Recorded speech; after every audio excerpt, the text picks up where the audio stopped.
Eliza was a woman with everything anyone could ever dream of.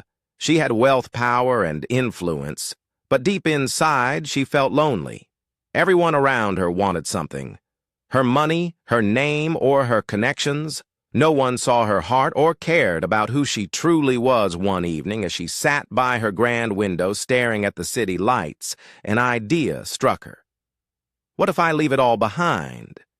What if I find someone who loves me for me? The thought gave her hope. Eliza decided to hide her true identity. She packed a small bag, dressed in simple clothes, and moved to a new part of the city where no one knew her. She introduced herself simply as Eliza, a seamstress who made dresses for a living one day while running errands. She met Michael. Michael was a hard-working trader who sold spices and fabrics. He was tall and charming with a laugh that could brighten any room. But life hadn't been easy for him. His small business was struggling, and he was barely making enough to get by. Michael was immediately drawn to Eliza. She was kind, soft-spoken, and always willing to listen. Eliza, too, admired Michael's determination and honesty. He didn't know who she really was, and that made her feel safe. They spent more and more time together, walking through the streets, sharing their dreams and laughing about little things. Michael confessed his struggles to her, and Eliza encouraged him, saying, You'll make it one day. You just need someone who believes in you. In time, their love blossomed. Michael proposed to Eliza with a simple ring, and she said, yes. They got married in a small private ceremony and started their life together. Michael worked hard to grow his business, but unknown to him, Eliza was secretly helping him. She called upon her old connections to ensure he got better deals. She even used her wealth to pay off debts he didn't know about, but she never told him the truth. She wanted him to feel proud of his achievements. Soon, Michael's business began to flourish. He gained new customers, made big profits, and started earning more than he ever dreamed of. At first, he was grateful. Eliza, you've been my good luck. Charm, he would say, holding her close. But as time went on, Michael started to change. Success filled him with pride, and he began to think it was all his doing. I've worked so hard for this, he would say to his friends, forgetting to mention Eliza's quiet support. The more successful he became, the less time he spent with Eliza. He started staying out late, meeting new people, and throwing lavish parties. At first, Eliza thought he was just busy with work, but soon she noticed he was avoiding her. He stopped asking how her day was and barely noticed her anymore. Some nights he wouldn't come home at all when she asked where he had been. He would shrug and say, just handling business. But Eliza began hearing whispers, rumors of Michael being seen with other women at fancy dinners and parties. One evening, Michael came home past midnight, smelling of perfume that wasn't hers. Eliza sat waiting for him, her eyes filled with quiet hurt. Where have you been? She asked softly. Michael waved her off out. Don't start questioning me, Eliza. I'm tired. Tears welled in her eyes, but she swallowed them. She loved him deeply, but the man she had married seemed to be disappearing. The nights grew colder, and so did Michael. He began coming home less and less. On some nights, he wouldn't return at all. Eliza would sit by the window, staring at the empty street, wondering what had gone wrong. She tried to talk to him, to remind him of the love they once shared. But he was always too busy. You don't understand, he snapped. One day, I'm building something big here. I don't have time for these little complaints. Eliza's heart broke more. With each passing day, the man who once held her hand and dreamed of a simple life now seemed like a stranger. and the women she knew about them. She had seen the letters hidden in his pocket, heard his whispered phone calls. When he thought she wasn't listening, still she said nothing. She hoped deep down that Michael would remember the love they shared and come back to her. But as time went on, it became clear Michael's pride had taken over, and he no longer valued her. Whenever a friend invited Michael to a party, he never thought of taking Eliza. Instead, he would bring one of his girlfriends, parading her around like a prize. Eliza would stay home, pretending she didn't care, but inside, she was crumbling. One evening, Michael's closest friend, Jonathan, noticed the change in him at a lavish party. Michael was laughing loudly with a young woman on his arm, while Jonathan watched from a distance. He couldn't keep quiet. "Any more?" Michael Jonathan said, pulling him aside. "Can I talk to you for a moment?" Michael frowned, but followed him to a quieter corner. "What's up, brother?" Jonathan folded his arms. "What you are doing is wrong, Michael. You are married, but you're out here acting like you don't even have a wife. Eliza is at home, while you're parading around with women who don't care about you." Michael's face twisted in irritation. "Why do you care?" "Jonathan, Eliza's boring. She doesn't fit in with this life. She's too plain, too local. Look at her and look at me. Do you really think we belong together?" Jonathan shook his head, stunned. "Eliza is the kindest, most selfless woman I've ever met. She's your wife, Michael. She stood by you when you had nothing." Michael smirked, leaning against the wall. "If you like her so much, Jonathan, you can have her. She's all yours." Jonathan's jaw dropped. "You must be mad, Michael. How can you say that about your own wife?" Michael shrugged. "She's a burden to me now. I don't need her anymore." Jonathan took a step back disgusted. "You're blinded by your pride and your so-called success. One day, Michael, you'll regret this." Michael waved him off, laughing. "Save your lectures." "Jonathan, I'm doing just fine." Michael stormed into the house that evening, slamming the door behind him so hard that it shook the frame. His face was twisted with anger, and Eliza, who had been folding clothes in the living room, looked up in surprise. "Michael, what's wrong?" she asked. Sensing his fury, he pointed an accusing finger at her, his voice loud and sharp. "Don't act innocent with me, Eliza. I know you've been running your mouth to Jonathan about our marriage." Eliza frowned, genuinely confused. "What are you talking about? I didn't tell Jonathan anything." Michael laughed bitterly, pacing the room like a restless lion.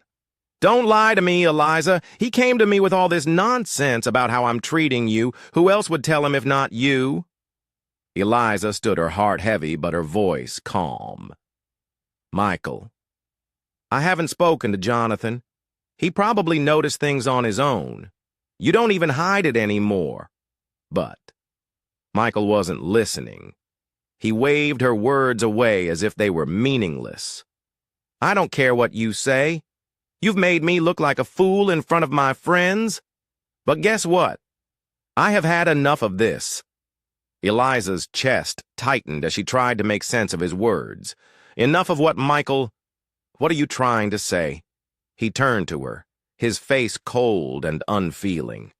"I'm saying I'll soon bring my girlfriend into this house. She's classy, beautiful, and exactly the kind of woman I deserve.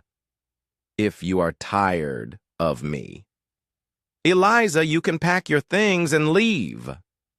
Eliza felt as though the ground had been pulled out from under her. Her hands shook as she clutched the back of the couch for support. "Michael, how can you say that I'm your wife?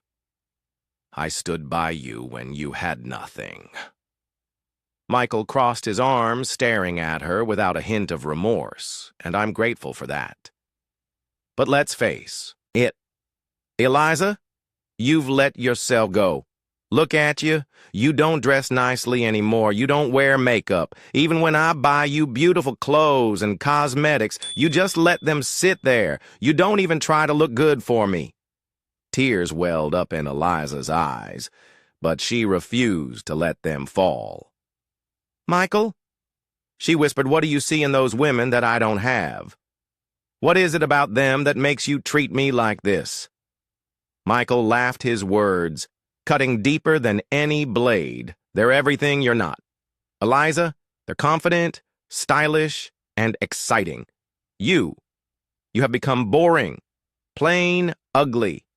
Even Eliza gasped softly, the word ugly echoing in her mind like a cruel taunt. She had given up so much for him, her wealth, her comfort, her dreams, and now he was throwing it all back in her face. "Ugly," she repeated, her voice barely above a whisper. "Michael, do you even hear yourself? Do you know what I have sacrificed for you?" Michael shrugged as if her pain meant nothing.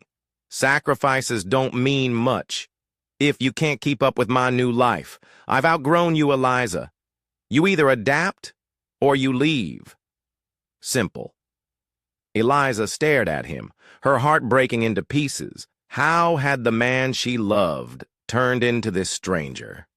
She thought of all the sleepless nights she had spent supporting him, the quiet ways she had ensured his success, and the love she had poured into their marriage. "Michael," she said softly, tears now streaming down her face, "you have forgotten who you are. But more than that, you've forgotten who I am." Michael rolled his eyes and grabbed his car keys. "I don't have time for this emotional nonsense. If you're tired, Eliza, pack your bags. You're free to leave with that." He walked out of the house, leaving Eliza standing there, shattered. She sank onto the couch, her hands covering her face as sobs racked her body. Eliza sat quietly at a luxurious restaurant, stirring her glass of orange juice. Without drinking it across from her, sat her closest friend, Rebecca, a confident and wealthy woman who always seemed to know what to say. Rebecca leaned back in her chair, studying Eliza with a mix of concern and frustration. Rebecca began shaking her head. "Just look at yourself. You're tired, you are stressed.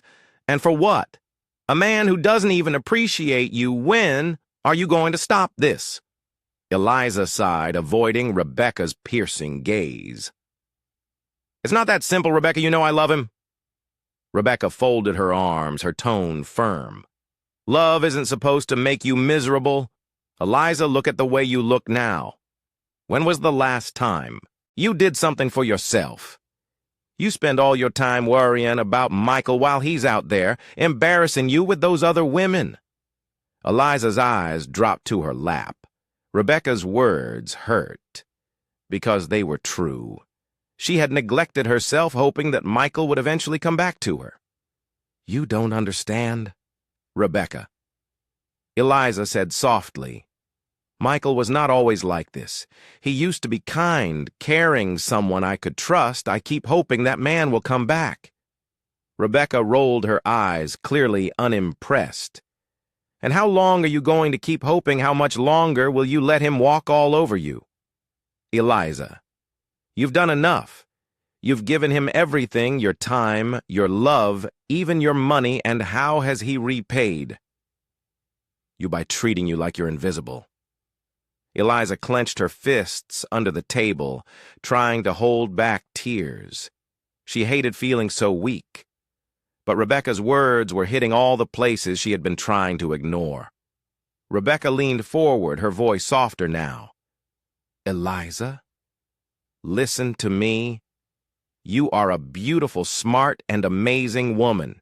You don't need Michael to see that for it to be true. If he doesn't appreciate you, then maybe it's time you left him. Find your happiness somewhere else."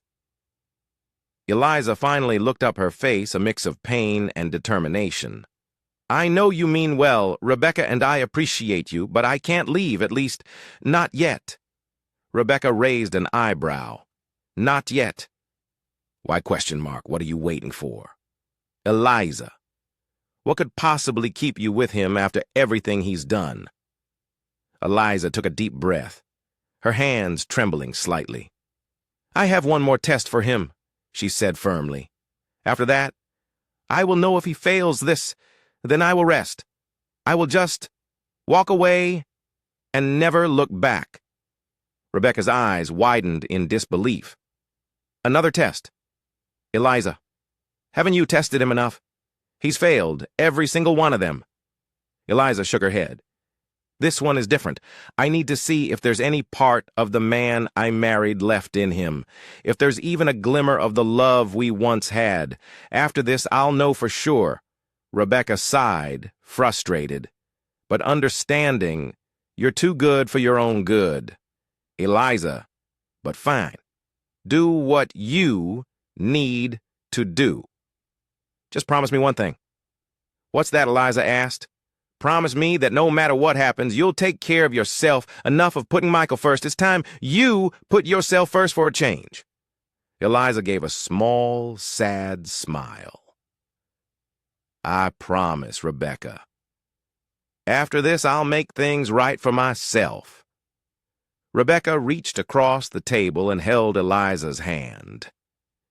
You deserve so much better than this, my friend. I just hope you see it soon. Michael stormed into the house that evening, his face red with anger. He slammed the door so hard that it echoed through the house, startling Eliza, who was sitting quietly in the living room. She looked up from her sewing, confused by his sudden rage. Michael, what's wrong? She asked, gently, though her voice carried a trace of worry. Michael didn't answer. Immediately, he threw his car keys onto the table and turned to face her, his eyes blazing with accusations. How do you know a wealthy woman, Eliza? Are you trying to sleep your way to a better life? Now, Eliza froze, stunned by his words. What, Michael? What are you talking about? He stepped closer, pointing an accusing finger at her. Don't play innocent with me. I heard you were seen at an expensive restaurant laughing and eating like you're some high-class woman. How could you afford that? Huh. Tell me. Eliza's heart sank. She realized someone must have seen her with Rebecca and reported back to Michael. She tried to keep her voice calm. Michael, the lady you're talking about is my friend Rebecca. She invited me to lunch. She paid for everything. Michael scoffed, his tone dripping with disbelief. Friend? A wealthy woman like... That doesn't make friends with people like you? Eliza, don't lie to me. Eliza felt a sharp sting in her chest at his cruel words.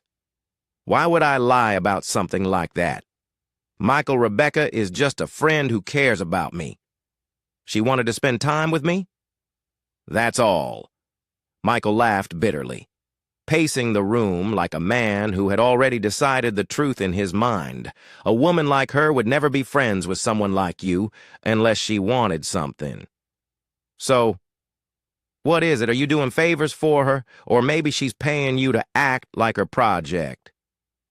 Tears well up in Eliza's eyes, but she refused to let them fall. Michael, I don't know what you're trying to say, but Rebecca is my friend. She doesn't want anything from me. She likes me for who I am. Michael shook his head, his expression hard. Who you are. Eliza, wake up, look at you. What could someone like her possibly see in you? You don't have money, you don't have class, and you definitely don't have anything special to offer. So tell me, why would she waste her time with you? Eliza's hands trembled as she clutched the edge of the chair. His words cut deep, but this was not the first time he had belittled her. Still hearing it again, especially after all she had done for him, made her chest ache. Michael, she said softly, I have always supported you. I've stood by you through everything. And now, just because I have one friend who happens to be wealthy, you think the worst of me. Michael rolled his eyes and crossed his arms. It's not about the friend Eliza. It's about you thinking you can act like you belong in a world you'll never fit into. You've let some rich woman fill your head with nonsense. Eliza took a deep breath, trying to control her emotions. Rebecca is my friend because she sees me for who I am. Michael, she doesn't judge me or put me down like you do. Michael's face hardened. Don't turn this around on me, Eliza. I know your type. You're trying to act above your station, and it's embarrassing. Don't forget who you are and who made you what you are today. Eliza's mouth fell open in shock. She stared at him, unable to believe what she was hearing. Who made me what I am today? She repeated, her voice barely above a whisper. Michael, if that's what you truly believe, then maybe you've forgotten everything I have done for you. Michael waved her off. Save your speech, Eliza. I don't have time for this. I'm heading out. Maybe spend some time thinking about where you really belong while I'm gone. He walked out without another word, slamming the door behind him. Eliza sank back onto the couch, her chest heaving with silent sobs. His words replayed in her mind, each one heavier than the last. But as she wiped her tears away, a spark of determination lit within her. She had given Michael everything, but it was clear he had no idea who she truly was. One thing was certain, his time to learn the truth was fast approaching. Michael had been waiting for a breakthrough in his business for years. His once small company was finally gaining traction. But the big contract he had been dreaming of still felt just out of reach. Day after day, he prayed for an opportunity that would take him to the top, and one ordinary afternoon, the call finally came. The phone rang loudly, breaking the silence of his office. Michael grabbed it quickly, his heart racing. Hello. Is this Mr. Michael? A deep, confident voice asked. Yes, this is Michael speaking, he replied, sitting up straight in his chair. Good afternoon. Sir, I'm calling to inform you that you've been shortlisted for the contract with the royal family, the man said. It's the opportunity you've been waiting for. Michael froze, barely believing his ears. This was the deal. He had dreamed of a deal big enough to change his life forever. Are you serious? He asked, his voice trembling with excitement. Very serious, the man replied. Congratulations, sir. However, there is one final step. The king's first daughter, the princess, will need to personally approve and sign the contract she has requested to meet you. But there is one condition: you must bring your wife along. Michael's heart sank slightly at the mention of his wife. He forced a smile through the phone. Of course, that's no problem at all. Great, the man said. The meeting is in 3 days. Please come prepared. When the call ended, Michael sat still for a moment, his thoughts racing. He should have been thrilled, but instead he was filled with worry. He couldn't picture Eliza attending such an important meeting. She didn't fit the image he wanted to portray. Her plain clothes and simple demeanor were far from the glamorous partner he imagined walking into the royal estate with. An idea popped into his head. Veronica. He muttered under his breath. His girlfriend, Veronica, was everything he thought a successful man's wife should look like: glamorous, stylish, and confident. She was the perfect person to impress the princess without. Michael called Veronica. Hello, Michael. Veronica answered, her voice is smooth as silk. Babe, I have some amazing news, Michael said, his voice bubbling with excitement. I just got the chance to land the contract of my dreams. That's wonderful, darling, Veronica said. How can I help you celebrate? Well, Michael said, lowering his voice, There's one thing I need you to pretend to be my wife for the signing meeting. It's a royal contract, and I have to bring someone impressive." Veronica laughed. "Oh, darling, you are so naughty. Of course I will do it, anything for you. Just tell me what to wear. Something stunning," Michael said, grinning later. That evening, Michael came home, his excitement barely hidden. Eliza was in the living room knitting a scarf. She looked up at him with a warm smile. "You look happy," she said. "What's the good news?" Michael hesitated. "Oh, it's nothing. Just had a good day at work," he lied, waving her question away. Eliza frowned slightly. "Michael, it's been a while since you came home this happy. Are you sure it's nothing big?" Michael forced a laugh. "Just business stuff." "Eliza, you wouldn't understand." Eliza's smile faltered, but she didn't press further. She had grown used to Michael brushing her off when it came to important matters over the next few days. Michael prepared for the meeting with the princess. He bought a brand new suit and a fancy tie. And he made sure Veronica had the perfect dress to wear. The morning of the meeting arrived. Michael left the house early, telling Eliza he had to attend an important work event. She watched him drive away, her heart heavy with worry. Michael arrived at Veronica's apartment, his heart pounding with excitement. She stepped out in a stunning gold dress, her hair perfectly styled, and her makeup flawless, cachet bestage. Abara Shenafredishi. Lot looked exactly how Michael wanted the world to see him, a man with class and sophistication. "You look amazing," Michael set his eyes. "Shining, I always do," Veronica replied with a sly smile as she slid into the passenger seat of his car. As they drove to the royal meeting, Michael felt unstoppable. This was the moment he had been waiting for, and he believed he had planned everything perfectly. Michael stepped into the Grand Royal Hall, his heart pounding with excitement. The palace was magnificent, with high ceilings, glittering chandeliers, and walls adorned with gold. Veronica clung to his arm, looking around in awe. She whispered, "Arid Michael, this place is beyond beautiful. I feel like a queen." Already. Michael gave a confident smile, though his palms were sweating. This was the moment he had been waiting for, a chance to secure the contract. Of a lifetime, he believed his plan was flawless. As they were ushered into the meeting room, the king sat at the head of a long, ornate table, his presence commanding and regal. Michael bowed deeply, feeling slightly intimidated, "Your Majesty." Michael greeted, his voice steady but full of respect. "It's an honor to be here."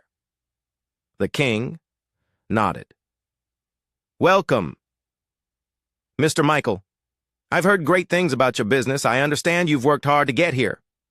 "Thank you, Your Majesty," Michael said, his chest swelling with pride. The king's eyes then shifted to Veronica standing beside Michael. "And who is this with you?" Michael hesitated for the briefest moment before forcing a smile. "This is my wife," he said confidently.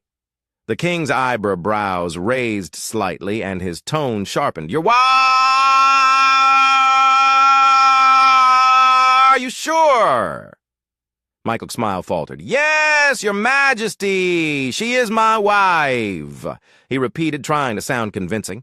The king studied Veronica for a long moment before repeating, "This is your wife." "Yes," Michael replied, his palms beginning to sweat.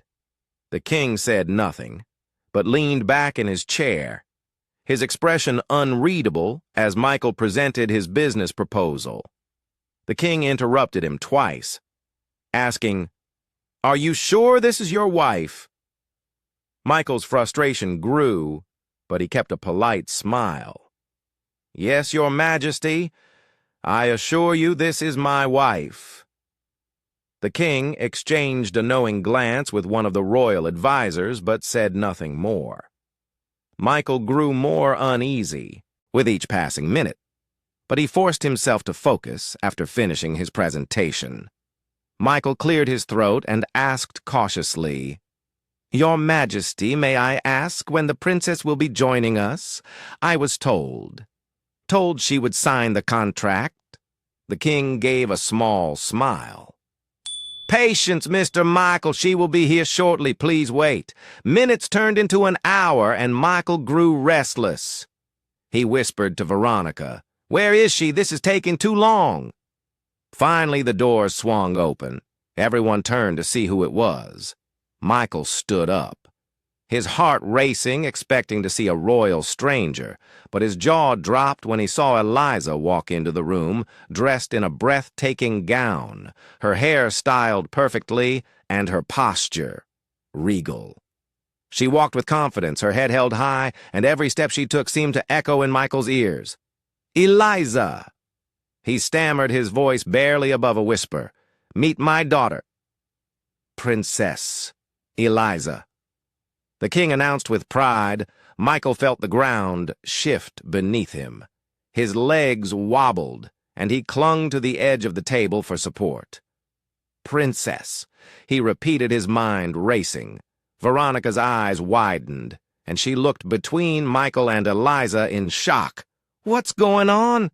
she hissed. Eliza walked straight to her father, ignoring Michael entirely. She greeted him warmly, then finally turned to Michael with an expression that was a mixture of hurt and disappointment. "So, Michael," she said, her voice calm, but cutting, "you must be surprised." Michael stammered, "Eliza, I didn't know. You never told me, and why would I?" Eliza interrupted, her voice rising slightly. "I thought you were different. I thought you loved me for who I was, not for what I had." "Eliza, please, let me explain." Michael pleaded, "I can explain everything." Eliza raised her hand, silencing him. "Explain what is there to explain?"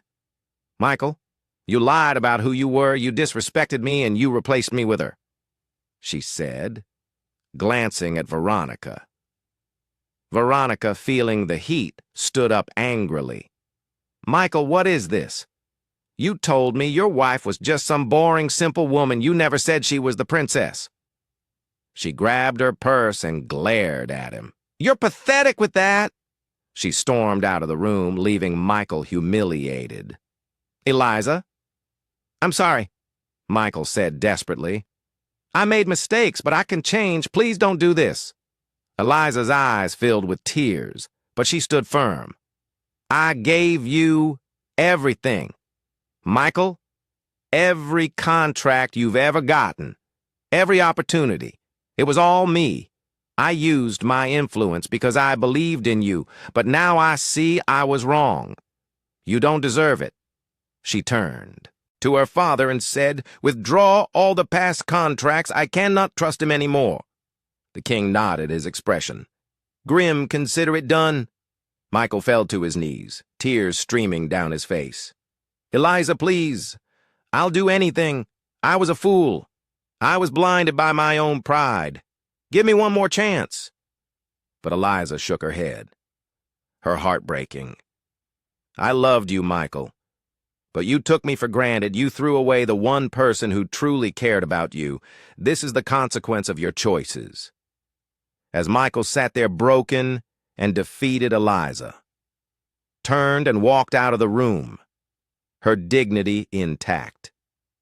For the first time, Michael realized the true meaning of love and loyalty and how he had destroyed it with his arrogance.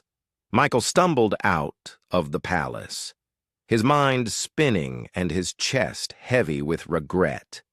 The world around him seemed blurry, as if he had just woke up from a terrible nightmare. But this wasn't a dream.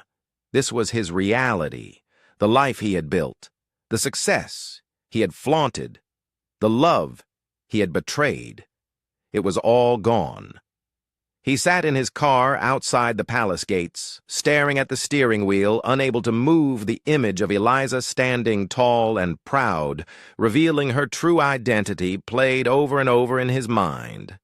The pain in her eyes, the disappointment in her voice, and the weight of her words crushed him. How could I have been so blind? Michael whispered to himself, tears streaming down his face when he finally drove home. It was to an empty house. Veronica was nowhere to be found, but her absence didn't bother him. At first he was too consumed by his thoughts of Eliza.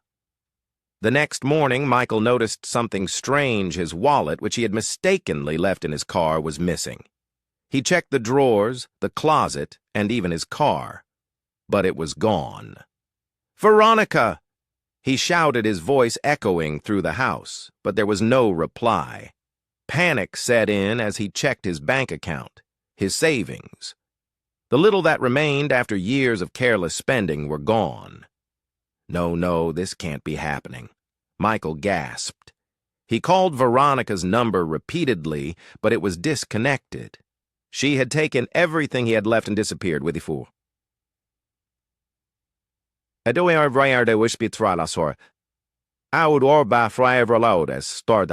Michael sat on the floor, his head in his hands, as the realization hit him like a ton of bricks. He was broke over the next few weeks. Michael's life spiraled out of control without the contracts that Eliza had once secretly secured for him. His business collapsed. His employees left one by one as he failed to pay their salaries. His phone rang non-stop with calls from creditors demanding their money. Michael sold his car to cover his debts, then his furniture, and finally the house itself. The once proud man who had strutted through life with arrogance now found himself homeless. He wandered the streets carrying a single tattered bag with the few belongings he had left. The nights were cold, and the days felt endless. He often sat on park benches watching people walk by, wondering how his life had crumbled so quickly. One rainy evening, as Michael huddled under a bridge for shelter, he thought about Eliza. He remembered the way she had cared for him, the way she had supported his dreams, and the way she had loved him unconditionally. "How did I throw it all away?" he whispered to himself, his voice shaking with emotion. Michael thought of the nights he had left Eliza alone to be with other women. He remembered the cruel words he had said to her, calling her ugly and classless. And now here he was with nothing.